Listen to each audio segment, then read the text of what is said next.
जी अज असी मौजूद हाँ इस पार्क के बहुत ही खूबसूरत पार्क है। तुहानू इहदा दिखाने मंदिर अंदरों का और डिस्कस करने कि भी ऐसा कि इस पार्क के होया कि जो बिल्कुल सुनसान हो गया।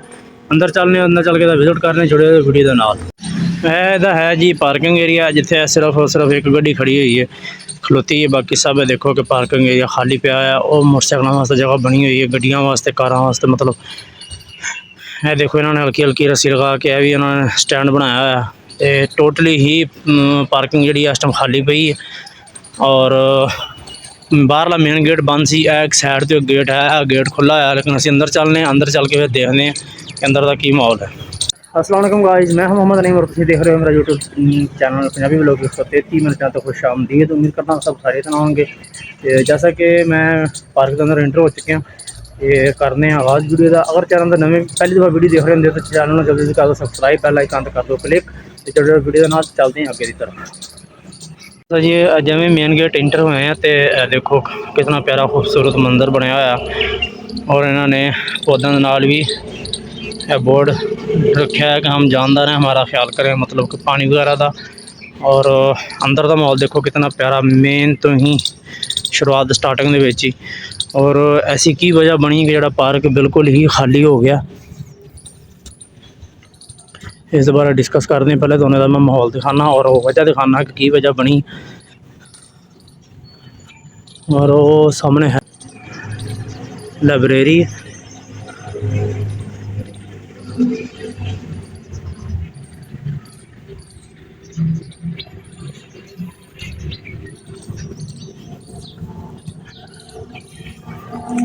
देखो कितना प्यारा मंजर।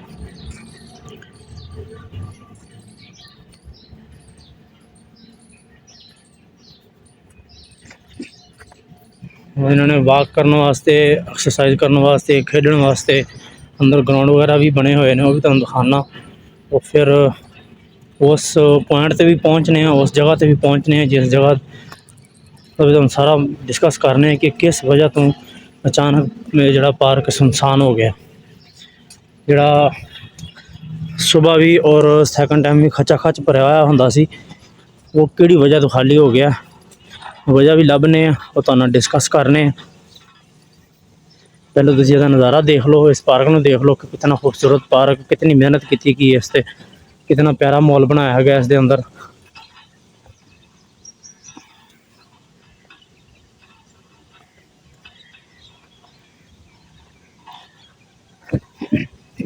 यह सामने है जी खाली प्लाट, ये बच्चे वगैरह खेडनगे या कोई बैठनगे। यह भी इन्होंने किस्म का समझ लो कि बैठने वास्ते निज़ाम बनाया, कुर्सियाँ वगैरह रखी हुई हैं। और आ इधर देखो जी, माशाल्लाह सारा प्लाट ग्राउंड बनाया है भी खेलने वास्ते।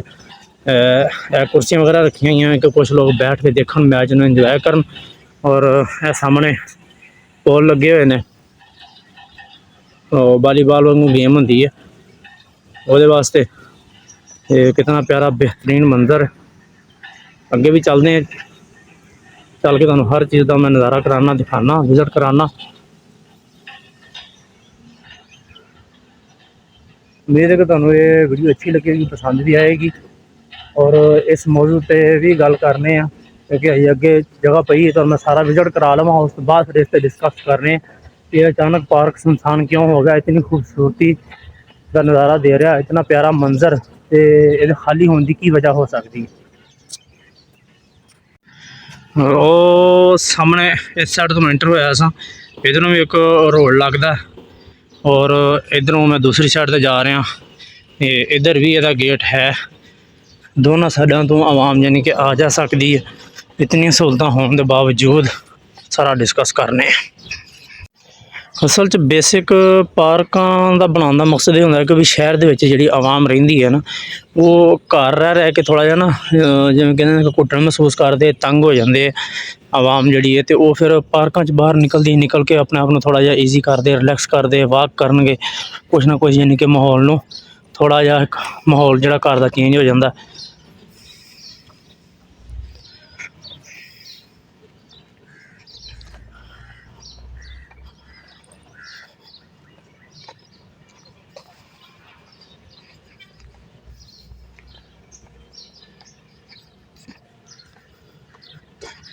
इन्होंने रस्ता यानी कि जगह बनाई हुई वाक करने वास्ते, जिवें सामने एक भाई जा रहा वाक भी कर रहा अपनी एक्सरसाइज अपने आप को फिट रखने वास्ते। पार्क यानी कि मैं अगे डिस्कस कर रहा था कि पार्क बनाने का की मकसद है, किस वजह तो बनाए जाते हैं।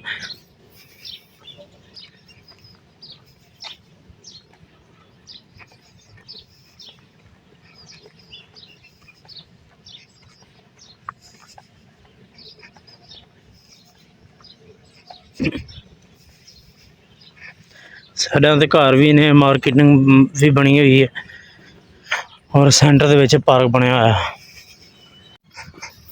नो जी माशाल्लाह जी, क्या बात है। देखो जी अगे आए तो अगे होर बहुत बड़ी बेहतरीन प्यारी लुक नज़र आ रही है। देखो जी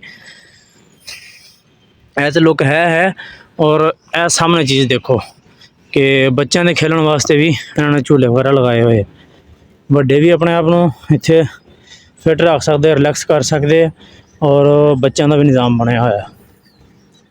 ये देखो माशाल्लाह कितना बेहतरीन प्यारा निज़ाम बनया है, खसूसी तौर पर छोटे बच्चों वास्ते। बड़े भी कर सकते हैं लेकिन मतलब झूले वगैरह जोड़े बच्चों वास्ते, झूले भी लगे हुए सामने, इधर झूले है।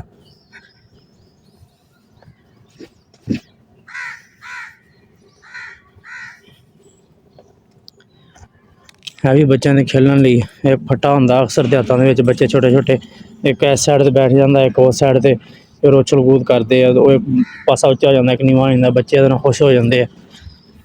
ये सारा बेहतरीन निज़ाम और अगे भी बच्चों के खेलने वास्ते ही सारा बनाया गया निज़ाम।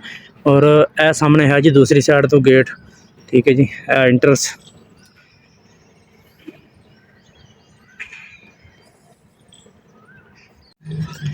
हेलो जी, यह भी है जी बच्चों वास्ते।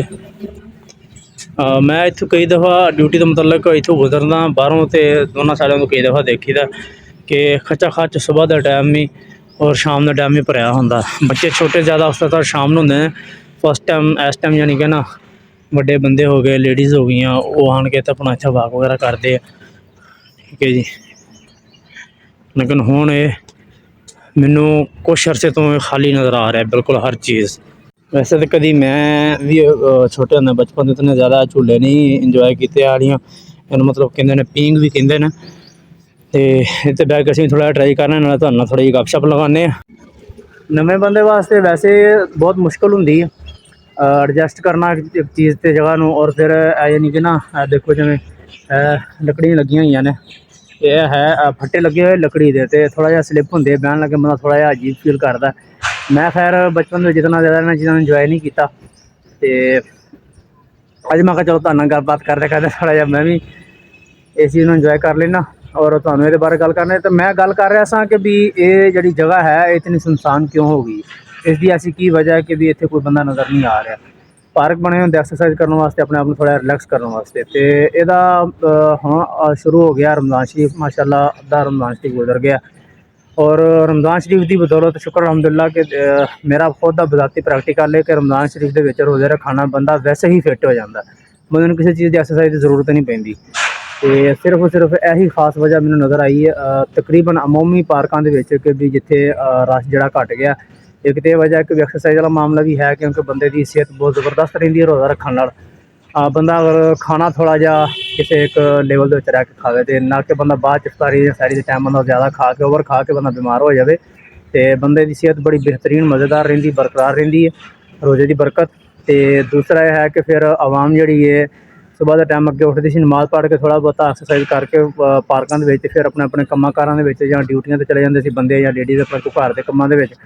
तो हुण की होंदा कि शहरी तो बाद आवाम जी है वो फिर थोड़ा रेस्ट करती है क्योंकि सुबह जल्दी उठना होंदा और उस बाद फिर सैरी करने तो बाद थोड़ा देर नमाज़ पढ़ के लेट जाते हैं, सो जाते, उस बाद फिर अपने कामों कारां ते।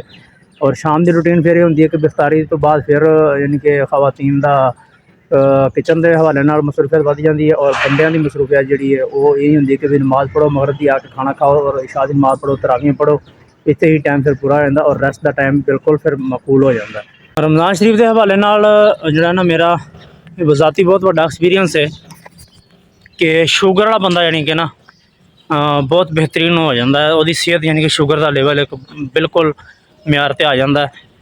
ਮੇਰੀ ਫੈਮਿਲੀ ਦੇ ਵਿੱਚ ਵੀ ਮੇਰੀ ਵਾਲਦਾ ਸਨ, ਉਸ ਤੋਂ ਇਲਾਵਾ ਵੀ ਕਾਫੀ ਅਜ਼ੀਜ਼ੋ-ਕਾਰ ਔਰ ਮੇਰੇ ਦੋਸਤ ਅਹਿਬਾਬ ਵੀ ਜਿਨ੍ਹਾਂ ਨੂੰ ਮੈਂ ਦੇਖਿਆ ਕਿ ਰੋਜ਼ਾ ਰੱਖਣ ਦੀ ਬਦੌਲਤ ਬਰਕਤ ਨਾਲ ਉਹਨਾਂ ਦਾ ਸ਼ੂਗਰ ਦਾ ਮਾਮਲਾ ਹੈ ਨਾ ਕਾਫੀ ਹੱਦ ਤੱਕ ਬਿਹਤਰ ਹੋ ਜਾਂਦਾ।